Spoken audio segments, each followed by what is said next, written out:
ओम शांति।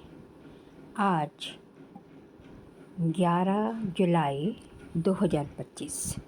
आज के ईश्वरीय महावाक्यों में हमारे परमपिता परमात्मा शिव कहते हैं, मीठे बच्चे, पहले पहले सबको बाप का सही परिचय देकर गीता का भगवान सिद्ध करो, फिर तुम्हारा नाम बाला होगा। पहले पहले सबको बाप का सही परिचय देकर गीता का भगवान सिद्ध करो, फिर तुम्हारा नाम बाला होगा। प्रश्न: तुम बच्चों ने चारों युगों में चक्र लगाया है, उसकी रस्म भक्ति में चल रही है, वह कौन सी है?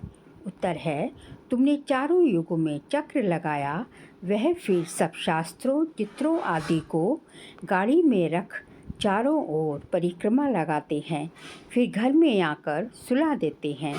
तुम ब्राह्मण देवता क्षत्रिय वैश्य शूद्र बनते हो, इस चक्र के बदले उन्होंने परिक्रमा दिलाना शुरू किया है, ये भी रस्म है। ओम शांति। रूहानी बाप बैठ रूहानी बच्चों को समझाते हैं। जब कोई को समझाते हो तो पहले ये क्लियर कर दो कि बाप एक है। पूछना नहीं है कि बाप एक है व अनेक है, ऐसे तो फिर अनेक कह देंगे।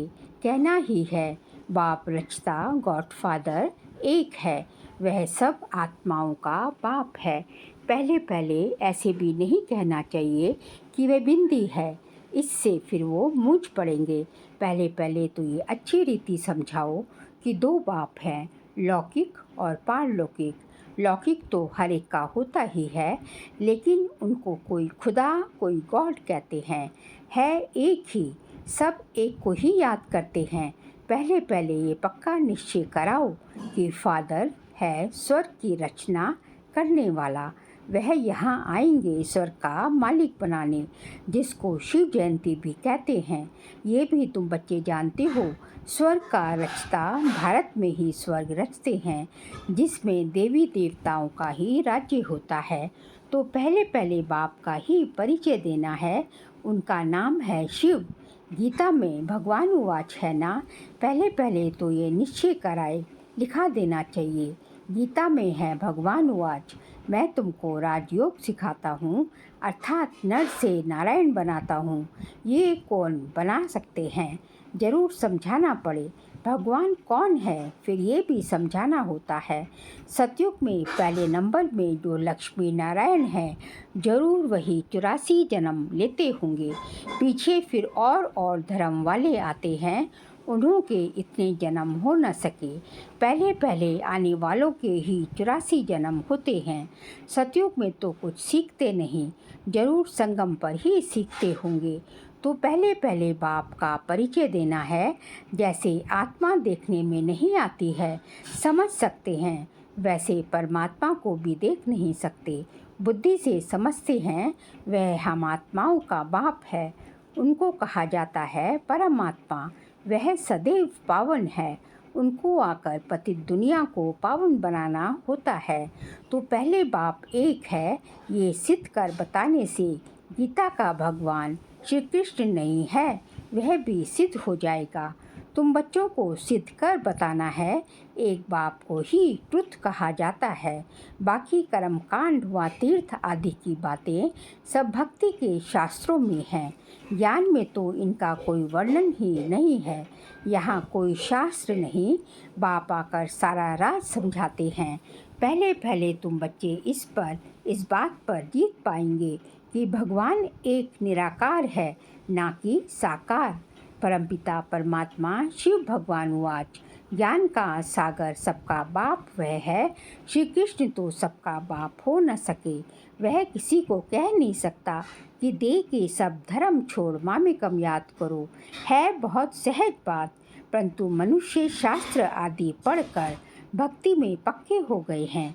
आजकल शास्त्रों आदि को गाड़ी में रख परिक्रमा देते हैं, चित्रों को ग्रंथ को भी परिक्रमा दिलाते हैं, फिर घर में ले आते हैं। अभी तुम बच्चे जानते हो, हम देवता से क्षत्रिय वैश्य शूद्र बनते हैं, ये चक्र लगाते हैं।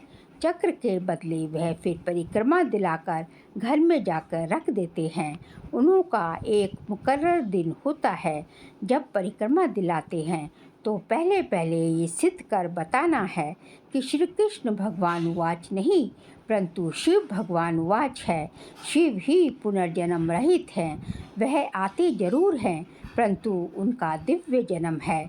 भागीरथ पर आकर सवार होते हैं, पतितों को आकर पावन बनाते हैं, रचता और रचना के आदि मध्य अंत का राज समझाते हैं, जो नॉलेज और कोई नहीं जानते हैं। बाप को आप ही आकर अपना परिचय देना है। मुख्य बात है ही बाप के परिचय की, वही गीता का भगवान है। ये तुम सिद्ध कर बताएंगे तो तुम्हारा नाम बहुत बाला हो जाएगा।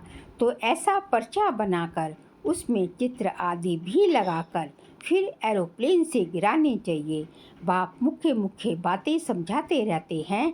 तुम्हारी मुख्य एक बात में जीत हुई तो बस तुमने जीत पा ली। इसमें तुम्हारा नाम बहुत बाला हुआ है, इसमें कोई भी खिटपिट नहीं करेंगे। ये बड़ी क्लियर बात है। बाप कहते हैं, मैं सर्वव्यापी कैसे हो सकता हूँ? मैं तो आकर बच्चों को नॉलेज सुनाता हूँ, पुकारते भी हैं आकर पावन बनाओ, रचता और रचना का ज्ञान सुनाओ। महिमा भी बाप की अलग और श्री कृष्ण की अलग है। ऐसे नहीं शिव बाबा आकर फिर श्री कृष्ण व नारायण बनते हैं, 84 जन्मों में आते हैं नहीं। तुम्हारी बुद्धि सारी ये बातें समझाने में लगी रहनी चाहिए। मुख्य है ही गीता, भगवान उवाच है तो जरूर भगवान का मुख चाहिए ना। भगवान तो है शिव, भगवान तो है शिव निराकार। आत्मा मुख बिगर बोले कैसे? तब कहते हैं, मैं साधारण तन को आधार लेता हूँ। जो पहले लक्ष्मी नारायण बनते हैं वही 84 जन्म लेते लेते पिछाड़ी में आते हैं, तो फिर उनके ही तन में बाबा आते हैं। श्री कृष्ण के बहुत जन्मों के अंत में आते हैं। ऐसे ऐसे विचार सागर मंथन करो कि कैसे किसको समझाएं। एक ही बात से तुम्हारा नाम बाला हो जाएगा। रचता बाप का सबको मालूम पड़ जाएगा। फिर तुम्हारे पास बहुत आएंगे, तुमको बुलाएंगे कि यहाँ आकर भाषण करो। इसलिए पहले पहले अल्फ सिद्ध कर समझाओ। तुम बच्चे जानते हो, बाबा से हम स्वर्ग का वर्षा ले रहे हैं। बाबा हर 5000 वर्ष बाद भारत में ही भाग्यशाली रथ पर आते हैं। वह है सौभाग्यशाली जिस रथ में भगवान आकर बैठते हैं। कोई कम है क्या? भगवान इनमें बैठ बच्चों को समझाते हैं कि मैं बहुत जन्मों के अंत में इनमें प्रवेश करता हूँ। श्री कृष्ण की आत्मा का रथ है ना, वह खुद श्री कृष्ण तो नहीं है, बहुत जन्मों के अंत का है। हर जन्म में फीचर्स, ऑक्यूपेशन आदि बदलता रहता है। बहुत जन्मों के अंत में जिसमें प्रवेश करता हूँ वह फिर श्री कृष्ण बनते हैं, आते हैं संगम युग में। हम भी बाप का बनकर बाप से वर्षा लेते हैं। बाप पढ़ा कर साथ ले जाते हैं और कोई तकलीफ़ की बात नहीं। बाप सिर्फ कहते हैं मामी कम याद करो, तो वह अच्छी रीति विचार करना चाहिए कि कैसे कैसे लिखें। यही मुख्य मिस्टेक है जिस कारण ही भारत अनराइटियस, इरिलीजियस, इंसॉल्वेंट बना है। बाप फिर आकर राजयोग सिखलाते हैं, भारत को राइटियस सॉल्वेंट बनाते हैं, सारी दुनिया को राइटियस बनाते हैं। उस समय सारे विश्व के मालिक तुम ही हो। कहते हैं ना, wish you long life and prosperity. बाबा आशीर्वाद नहीं देते कि सदा जीते रहो। ये साधु लोग कहते हैं अमर रहो। तुम बच्चे समझते हो अमर तो जरूर अमरपुरी में होंगे, मृत्यु लोक में फिर अमर कैसे कहेंगे? तो बच्चे जब मीटिंग आदि करते हैं तो बाप से सब पूछते हैं। बाबा एडवांस राय देते हैं। सब अपनी अपनी राय लिख भेजे, फिर भल इकट्ठे भी हों। राय तो मुरली में लिखने से सबके पास पहुंच सकती है। 2-3 हज़ार खर्चा बच जाए। इन 2-3 हज़ार से तो 2-3 सेंटर खोल सकते हैं। गांव-गांव में जाना चाहिए चित्र आदि लेकर। तुम बच्चों का ज़्यादा इंटरेस्ट सूक्ष्म वतन की बातों में नहीं होना चाहिए। ब्रह्मा विष्णु शंकर आदि चित्र हैं तो इस पर थोड़ा समझाया जाता है। इन्हों का बीच में थोड़ा पाठ है। तुम जाते हो मिलते हो बाकी और कुछ है नहीं, इसलिए इसमें ज़्यादा इंटरेस्ट नहीं लिया जाता है। यहाँ आत्मा को बुलाया जाता है, उनको दिखाते हैं। कोई आकर रोते भी हैं, कोई प्रेम से मिलते हैं, कोई दुख के आंसू बहाते हैं जब आत्मा को यहाँ बुलाते हैं। ये सब ड्रामा में पार्ट है जिसको चिट-चैट कहा जाता है। वो लोग तो ब्राह्मण में कोई की आत्मा को बुलाते हैं, फिर उनको कपड़ा आदि पहनाएंगे। अब शरीर तो ये ख़त्म हो गया, बाकी पहने का कौन? तुम्हारे पास ये रस्म नहीं है, रोने आदि की तो बात ही नहीं। तो ऊंच से ऊंच बनना है, वह कैसे बने? जरूर बीच में संगम युग है जब पवित्र बनते हैं। तुम एक बार सिद्ध करेंगे तो कहेंगे है, ये तो बिल्कुल ठीक कहते हैं। भगवान कभी झूठ थोड़ी ही बता सकते हैं। फिर बहुतों का प्यार भी होगा, बहुत आएंगे। समय पर बच्चों को सब पॉइंट्स भी मिलती रहती है। पिछाड़ी में क्या क्या होना है वह भी देखेंगे। लड़ाई लगेगी, बॉम्ब्स छूटेंगे, पहले मौत है उस तरफ, मतलब बाहर के देशों में पहले मौत होगी। यहाँ तो रक्त की नदियाँ बहती हैं क्योंकि गृह युद्ध होता है। फिर तो दूध घी की नदी बहेगी। पहले धुआं विलायत से निकलेगा। डर भी वहाँ है। कितने बड़े बड़े बॉम्ब्स बनाते हैं, क्या क्या उसमें डालते हैं जो एकदम शहर को खलास कर देते हैं।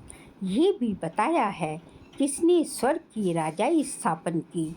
हेवनली गॉडफादर जरूर संगम पर ही आते हैं। तुम जानते हो अभी समय है, तुमको मुख्य बातें समझाई जाती हैं बाप के याद की, जिससे ही पाप कटेंगे। भगवान जब आया था तो कहा था मामे कम याद करो तो तुम सतो प्रधान बन जाएंगे, मुक्ति धाम में जाएंगे। फिर पहले से लेकर चक्र रिपीट होता है। डिटिज़म, इस्लामिज़म, बुद्धिज़्म। तुम स्टूडेंट की बुद्धि में ये सारी नॉलेज होनी चाहिए ना। खुशी रहती है। हम कितनी कमाई करते हैं, ये अमर कथा अमर बाबा तुमको सुनाते हैं। तुम्हारे अनेक नाम रख दिए हैं। मुख्य पहले डिटिज़म, फिर सबकी वृद्धि होते होते ज्ञान बढ़ता जाता है। अनेक धर्म अनेक मतें हो जाती हैं। यह एक धर्म एक श्रीमत से स्थापन होता है। द्वैत की बात नहीं, ये रूहानी नॉलेज रूहानी बाप बैठ समझाते हैं। तुम बच्चों को खुशी में भी रहना चाहिए। तुम जानते हो बाप हमको पढ़ाते हैं, तुम अनुभव से कहते हो तो ये शुद्ध अहंकार रहना चाहिए कि भगवान हमको पढ़ा रहे हैं और क्या चाहिए।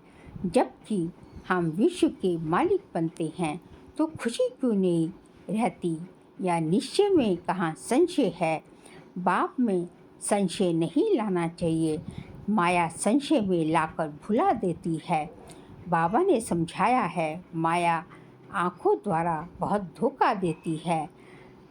अच्छी चीज़ देखेंगे तो दिल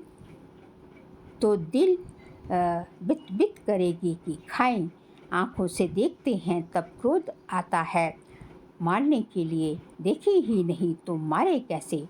आँखों से देखते हैं तब लोभ मोह भी आता है। मुख्य धोखा देने वाली आँखें हैं। इस पर पूरी नज़र रखनी चाहिए। आत्मा का ज्ञान मिलता है तो फिर क्रिमिनलपना छूट जाता है। ऐसे भी नहीं कि आँखों को निकाल देना है। तुम्हें तो क्रिमिनल आई को सिविल आई बनाना है। अच्छा मीठे मीठे सिकिल दे बच्चों प्रति माता पिता बाप दादा का याद प्यार और गुड मॉर्निंग रूहानी बाप की रूहानी बच्चों को नमस्ते। हम रूहानी बच्चों की रूहानी बाप दादा को नमस्ते नमस्ते नमस्ते। सार के लिए पॉइंट्स है, सदा इसी नशे व खुशी में रहना है कि हमको भगवान पढ़ाते हैं। किसी भी बात में संशय बुद्धि नहीं होना है, शुद्ध अहंकार रखना है। सेकंड पॉइंट, सूक्ष्म वतन की बातों में ज़्यादा इंटरेस्ट नहीं रखना है। आत्मा को सतो प्रधान बनाने का पूरा पुरुषार्थ करना है। आपस में राय कर सबको बाप की सही पहचान देनी है। आज का बाबा का वरदान है, पास विद ऑनर बनने के लिए पुरुषार्थ की गति तीव्र और ब्रेक पावरफुल रखने वाले यथार्थ योगी भाव। पास विद ऑनर बनने के लिए पुरुषार्थ की गति तीव्र और ब्रेक पावरफुल रखने वाले यथार्थ योगी भाव। वर्तमान समय के प्रमाण पुरुषार्थ की गति तीव्र और ब्रेक पावरफुल चाहिए तो अंत में पास विद ऑनर बन सकेंगे, क्योंकि उस समय की परिस्थितियाँ बुद्धि में अनेक संकल्प लाने वाली होंगी। उस समय सब संकल्पों से परे एक संकल्प में स्थित होने का अभ्यास चाहिए। जिस समय विस्तार में बिखरी हुई बुद्धि हो उस समय स्टॉप करने की प्रैक्टिस चाहिए। स्टॉप करना और होना, जितना समय चाहे उतना समय बुद्धि को एक संकल्प में स्थित कर ले, यही है यथार्थ योग। स्लोगन है, आप ओबीडियंट सर्वेंट हो इसलिए अलमस्त नहीं हो सकते। सर्वेंट माना सदा सेवा पे उपस्थित। आप ओबीडियंट सर्वेंट हो इसलिए अलमस्त नहीं हो सकते। सर्वेंट माना सदा सेवा पे उपस्थित। पापा कहते हैं आप जो है रूहानी सेवाधारी हो, ओबीडियंट सर्वेंट हो, तो जो है आपका काम ही है जो है ओबीडियंट बन के रहना। तो इसलिए आप जो है आपके अंदर अलबेलापन नहीं हो सकता, आप अलबेलेपन में नहीं आ सकते। सदैव ओबीडियंट रहना है, सदा सेवा पे उपस्थित रहना है। फिर जून मास का व्यक्तिशार्य का सब्जेक्ट है, संकल्पों की शक्ति जमा कर श्रेष्ठ सेवा के निमित्त बनो। आज का पॉइंट है, जैसे इन्वेंशन के द्वारा ब्लड में शक्ति भर देते हैं, ऐसे आपका श्रेष्ठ संकल्प इंजेक्शन का काम करेगा। संकल्प द्वारा संकल्प में शक्ति आ जाए। अभी इस सेवा की बहुत आवश्यकता है।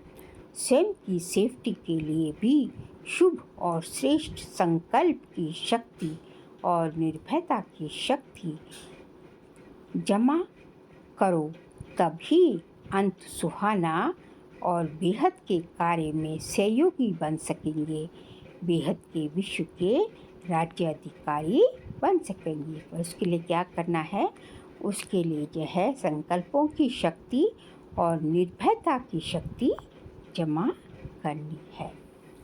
अच्छा, ओम शांति।